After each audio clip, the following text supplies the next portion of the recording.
Welcome to Around the Weird. Here's your host, the museum curator of the strange and unusual, Mr. Nothing. Thank you, mysterious voice, and welcome back to Around the Weird, a booktube channel where I talk about all the unusual and out of the ordinary literature that I found in my travels. Today it is Poetry Thursday, a wonderful day to talk about the poetry that exists in the world. Sometimes unusual poetry, and other times just normal poetry that strikes me. And so today, from this point going until the end of June, I want to start focusing on LGBT poetry. I know that June is Pride Month, but I really wanted to get a start on it now because you should be talking about poetry, or you should be talking about the LGBT community and praising them and celebrating them year-round rather just in June, as corporations do. And also, given how there's an assault on the rights of the LGBTQ community, it's important to talk about these groups always and make sure that there's a spotlight so that nobody can, take away their rights in the darkness or something like that. Just going forward until the end of June, I'll be talking about LGBT poetry with gay or lesbian or trans themes. Hopefully I'll be able to find something like that. But I do have a real interesting poem for you today. It is about a mortician's confession and a historical figure of San Francisco. I am referring to The Mortician in San Francisco by Randall Mann. For those who don't know, Randall Mann is a American poet. He is also a gay poet from the San Francisco region. He has written a couple books of poetry, and he's also written a book that teaches poetry, so a textbook or writer of sorts. I don't think I've encountered many of those, at least from the poets that I've talked about on this channel before, so I think that's pretty interesting. But I don't know much else beyond that for Randall Mann. I know that a lot of people have said that his poetry touches upon the themes of the LGBTQ community, which he is, and he's gay. He's not the LGBTQ community itself. It's much bigger than that. But he also touches upon like objects and talks about them in grand scales, and he's very morose sometimes in his writing, which you'll see here today. I think that's particularly what struck me through this poem. But without further ado, let's talk about The Mortician in San Francisco. I will read the poem, do a little bit of an analysis, and we will move on from there. The Mortician in San Francisco.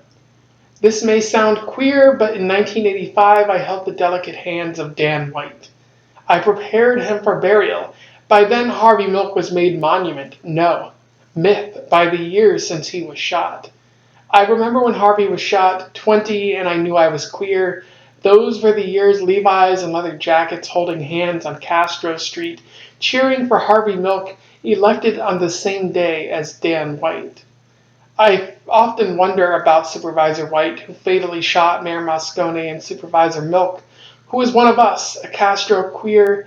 May 21st, 1979, a jury hands down the sentence, 7 years. In truth, 5 years, for ex-cop, ex-fireman Dan White, for the blood on his hands. When he confessed that he had shot the mayor and the queer, a few men in blue cheered. And Harvey Milk? Why cry over spilled milk, some wondered semi-privately. For years, it meant one less queer. The jurors turned to White. If just the mayor had been shot, Dan might have had trouble on his hands. But the 12 who held his life in their hands maybe didn't mind the death of Harvey Milk. Maybe the second murder offered him a shot at serving only a few years. In the end, he committed suicide, this Dan White, and he was made presentable by a queer. And so that was The Mortician in San Francisco. In terms of analysis, there is a bit to talk about here. I think the most important thing is talking about the subject of this poem. Because he talks about, the narrator in this poem, who is maybe a fictional mortician, talks about preparing Dan White for burial, and goes over some of the things that Dan White did and the sentence that he bore for it. before lamenting about the state of how society views the LGBT community. And it's really important to talk about Dan White. For those who don't know, and I have a feeling a lot of people might not know since this happened back in the 70s, and it's often not talked about in history classes that often, but Dan White was a conservative supervisor in San Francisco, part of the Board of Supervisors, along with Harvey Milk. Him and Harvey Milk did not get along because Harvey was an outspoken queer man, very liberal, and Dan White was socially conservative. Often coming at odds with one another. Dan White favored business interest, while Harvey Milk favored liberal, local community interest. And eventually, Dan White lost a bid to get a group home not allowed in San Francisco, which the liberals approved of because it would benefit teenagers in San Francisco. And in protest, he quit. But he quickly realized the error of his ways because he didn't have the money to support himself. And, he didn't really have a life outside of politics. And a lot of people in San Francisco were like, oh, if you do that, the mayor's just going to appoint a liberal, and that's going to get that's going to make San Francisco more liberal and less conservative, which they did not do a good job of stopping. But Dan White appealed this and was like, oh, can I please have my job back? But it was too late. The mayor had already assigned a liberal person in this place. And Harvey Milk even came out against Dan White and said, no, I don't believe he should have his job back. And in a rage, Dan White returned to the mayor's office and shot the mayor and then killed Harvey Milk. And pretty brutally. And as a result, he stood trial. He was he was prosecuted and found guilty, but only to a certain extent, only getting 5 years for the death of two vital people to the San Francisco community. And then after he was released pretty early in his sentence, he committed suicide. He killed himself, either because of things he didn't want to truly, acknowledge in his own life, or possibly because of the guilt. I don't really care. Dan White can go to hell for all I care. He was a terrible person. But I do think that that's all important to consider, and this is really going on a long tangent here, but it's important to consider because this poem is about Dan White. And it's really highlighting how Dan White took a queer man out of the San Francisco community. He shot someone who's made myth or legend or something, and as a result, he received a light sentence for it. In the poem it says, why cry over spilled milk? Some wondered semi-privately for years. It meant one less queer, which is the idea, the mentality that a lot of people had at the time and still hold today, that it's perfectly okay to attack or harm the gay community because queers are an abomination against God or whatever. I don't truly believe that, but I know many conservatives do, or they pretend like they do. And so, to feel that's kind of like a very sad feeling in this poem. To know that the jury in this case viewed Dan White as or viewed Harvey Milk as his death was fine. It wasn't worth sentencing Dan White to life in jail. If he had just murdered the mayor, he might have more trouble on his hands. But he murdered a queer man who didn't seem to have the same rights or privileges as the rest of society.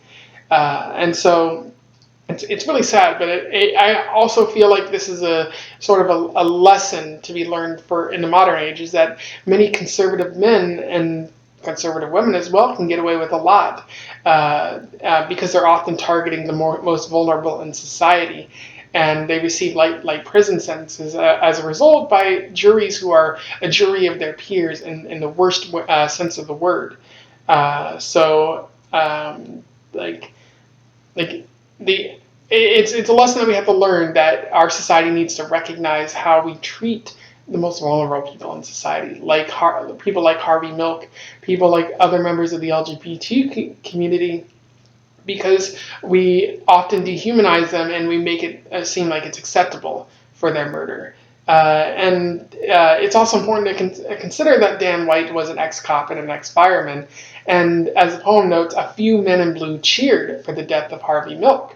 And so, I'm an abolitionist. I believe that the police are an unnecessary part of society, that we can get by with a lot less than the police. And I think this is a clear reason why, is because police are meant to protect and serve, but they often deliver harm to the most vulnerable members of society as well.